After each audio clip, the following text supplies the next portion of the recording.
Hello everyone and welcome आज के हमारे इस वीडियो में। तो आज के इस वीडियो में हम बात करने वाले हैं ऑयल क्वालिटी सेंसर के बारे में। आजकल आप जिन जिन गाड़ियों को देखेंगे उसमें आप क्वालिटी सेंसर को ज़रूर, जैसे ट्रक्स में है तो क्वालिटी सेंसर आपको उसमें मिल जाता है, यूरिया के सेगमेंट में, एडब्ल्यू के सेगमेंट में। तो क्वालिटी सेंसर आजकल ज़्यादा देखे जाने लगे हैं, लेकिन आते ही शुरू से ही थे।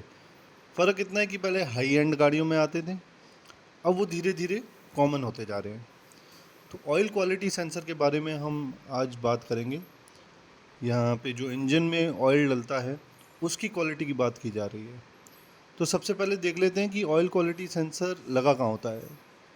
तो आप नीचे की तरफ देख पाएंगे, यहाँ ये आपका ऑयल क्वालिटी सेंसर लगा हुआ है। ऑयल क्वालिटी सेंसर केवल आपको ऑयल की क्वालिटी नहीं बताता है, इनफैक्ट वो ऐसा कोई मैसेज नहीं देता है कि क्वालिटी अच्छी है या बेकार है। वो तीन चीज़ों के बारे में इंफॉर्मेशन देता है। सबसे पहले है ऑयल की विस्कोसिटी, कि ऑयल गाढ़ा कितना है, बहुत ज़्यादा पतला तो नहीं हो गया। दूसरा है ऑयल का टेम्परेचर क्या है, कि उस समय जो रियल टाइम में गाड़ी चल रही है तो उस समय ऑयल का टेम्परेचर क्या है, कि ऑयल का टेम्परेचर ज़्यादा है या कम है, ये इन्फॉर्मेशन दी जाती है। और तीसरा है कि ऑयल का लेवल कितना है। तो ये तीनों इन्फॉर्मेशन जो है आपका विस्कोसिटी, टेम्परेचर और लेवल, ये दी जाती है। दी कहाँ जाती है? ईसीएम को, इंजन कंट्रोल मॉड्यूल को, जो एक कंप्यूटर होता है। मेरी कई वीडियोस में इसका जिक्र है, क्योंकि आजकल गाड़ियाँ कंप्यूटराइज्ड हैं। तो जो हम कहते हैं कि कंप्यूटराइज्ड हैं, तो कंप्यूटर लगा कहाँ है? ये वो कंप्यूटर है जो इंजन को मैनेज करता है, इंजन कंट्रोल मॉड्यूल। आगे इस वीडियो में आपको देखने को मिलेगा। तो ये ऑयल सेंसर हमारा यहाँ पे लोकेट होता है आपके ऑयल चैम्बर में सबसे बॉटम पे। तीन जानकारियाँ ये ईसीएम को देता है, और इस जानकारी के आधार पे ईसीएम डिसाइड करता है कि ऑयल की क्वालिटी कैसी है, और डैशबोर्ड पे ड्राइवर को डिस्प्ले में वो चीज़ दिख जाती है। तो चलते हैं आगे।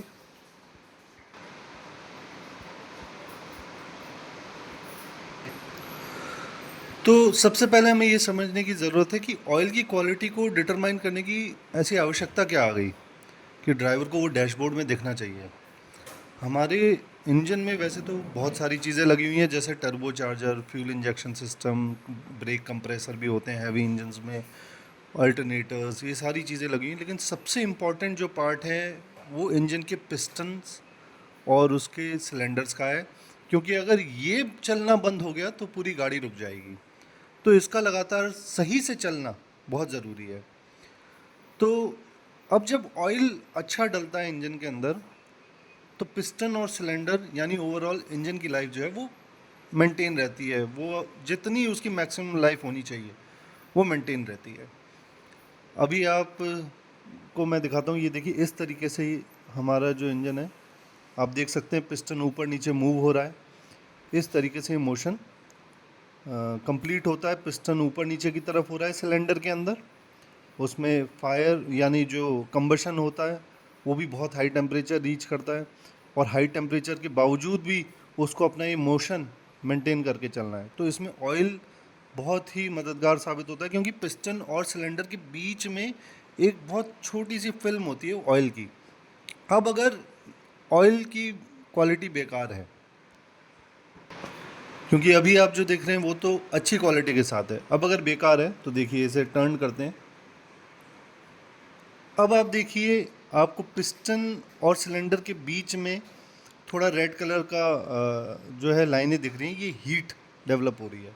अगर पुअर क्वालिटी है, जैसे गुड क्वालिटी अगर हम सेलेक्ट करते हैं तो देखिए बिल्कुल एकदम स्मूथ मोशन है, और पुअर क्वालिटी करते हैं तो एक रेड लाइन आ रही है, ये हीट दिखा रही है कि पिस्टन जो है सिलेंडर वॉल के साथ हीट अप हो रहा है, और अगर वो हीट अप हो रहा है तो वो सीज हो जाएगा। तो पुअर क्वालिटी ऑयल यूज़ करने से ऐसा होता है। अब ऐसा जब हम पुअर क्वालिटी या ऑयल जो यूज़ हो रहा है ऑलरेडी इंजन में, वो उसकी क्वालिटी बदल जाती है और वो बेकार क्वालिटी में कन्वर्ट हो जाता है, तब इंजन हीटअप होता है। पिस्टन और सिलेंडर जो है वो हीटअप होने लग जाते हैं एक दूसरे के साथ। अब इसमें और क्या क्या होता है देखिए, जो नीचे ऑयल होता है चैम्बर में, वो उठ करके पिस्टन के ऊपर आ जाता है, जिसकी वजह से ऑयल भी जलने लगता है, तो ऑयल की मात्रा कम भी होने लगती है। दूसरा प्रभाव क्या पड़ता है कि जो कंबशन चैम्बर में गैसेस बन रही हैं, वो गैसेस नीचे आ जाती हैं ऑयल चैम्बर में।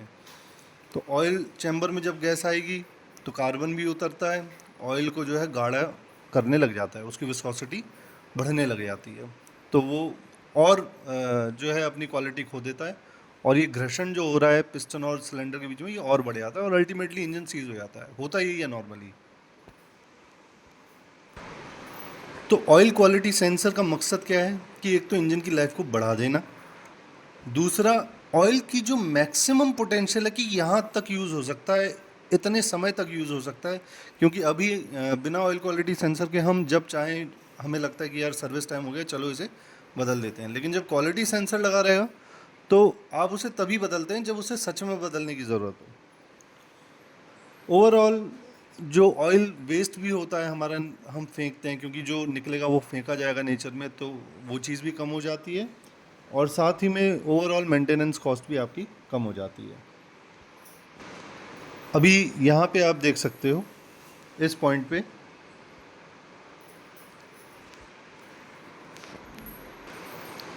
यहाँ पे अगर आप देखेंगे ध्यान से तो ये देखिए ये किस तरीके से जो है मूवमेंट हो रहा है, बिल्कुल स्मूथ।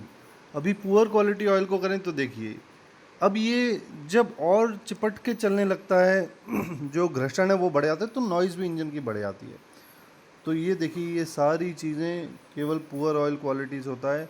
और क्या कहते हैं, अब ऑयल जलता है तो धुआं भी आता है, ऐसा नहीं है कि धुआं नहीं आता, थोड़ा ब्लूइश भी आता है, वाइट स्मोक भी आता है। तो ये सारी चीज़ें भी देखने को मिलेंगी जब इस स्तर पे बात पहुंच जाती है। यहाँ पे सामने आप देख सकते हैं, ये आपका ऑयल क्वालिटी सेंसर है जो विस्कोसिटी, टेम्परेचर और लेवल बताता है। ये आपका इंजन है और ये आपका डैशबोर्ड है। तो डैशबोर्ड पे देखिए ये आपका ECM है, electronic control unit, engine control module. और डैशबोर्ड पे क्लियरली लिखा इस तरीके से आता है कि ऑयल लाइफ 77%, 37%, 40%, इस तरीके से आपको दिखने लगता है।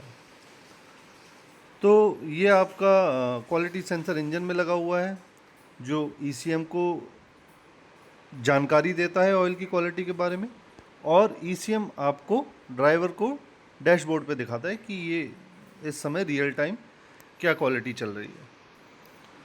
ऑयल क्वालिटी को कुछ फैक्टर्स जो है इंजन के प्रभावित करते हैं, जिसमें सबसे पहला इंजन पे लोड क्या है। अभी कोई शरीर है इंसान का, अब कोई भारी सामान उठा रहे हैं, तो सारी की सारी चीज़ें अंदर, हमारे भी जो हार्ट है वो तेज़ पंप करने लगता है, जो मसल्स हैं वो लोड लेने लगती हैं, शरीर में जो है अकड़न सी आने लगती है। अभी कुछ भी नहीं है तो आराम से बैठे हैं, हार्ट अपना नॉर्मली काम कर। उसी तरीके से जब लोड आता है इंजन के ऊपर, तो फिर ऑयल के ऊपर भी प्रेशर बढ़ने लगता है, इससे ऑयल क्वालिटी थोड़ी थोड़ी ऑब्वियसली डाउन होने लगेगी। इंजन की जो स्पीड है, इंजन के RPM खुद के, वो अगर बहुत ज़्यादा है एकदम तेज़ी से, तो फिर उस समय भी ऑयल की क्वालिटी पे प्रभाव पड़ेगा, क्योंकि जितना तेज़ आप पिस्टन को ऊपर नीचे करेंगे उतना ही ऑयल गर्म होगा, और ऑयल ज़्यादा गर्म होता है तो वो गाढ़ा होने लगता है। फिर इसके बाद है कितने टाइम तक आप ड्राइव कर रहे हैं। आप सुबह से शाम तक आप इंजन को चलाए जा रहे हैं, वो स्पीड और टाइम एक ही रिलेटेड है बिल्कुल। और एक इसमें आता है कोल्ड स्टार्ट। कोल्ड स्टार्ट में क्या होता है, ठंड के टाइम में आप देखोगे कि अगर आप अपने टीवी को भी ऑन करते हो रिमोट से, तो एकदम से ऑन शायद ना हो जब वो पुराना हो जाता है ना, तो इंजन हमेशा नया तो रहता नहीं। अब कोल्ड स्टार्ट में क्या होता है कि अंदर कंप्रेशन बनने में टाइम लगता है, और गाड़ी एकदम से स्टार्ट नहीं होती, खासकर डीजल इंजन्स। गाड़ी को शायद स्टार्ट होने में थोड़ा बहुत टाइम लगे। अब जो टाइम उसे लग रहा है, तो उस समय क्या होता है कि फ्यूल जलता नहीं है, वो कार्बन में कन्वर्ट होता है, और वो फिर नीचे ऑयल सम्प में जाता है, वो फिर ऑयल को गाढ़ा करने लगता है। तो आप कोल्ड स्टार्ट करते हैं बहुत ज़्यादा, आप देखोगे कि धूप निकल आई तो गाड़ी एकदम से स्टार्ट हो गई। आप सुबह सुबह स्टार्ट कर रहे हो तो नहीं हो रही है, अब सेल्फ मारे आ रहे हैं, तो वो सारा डीजल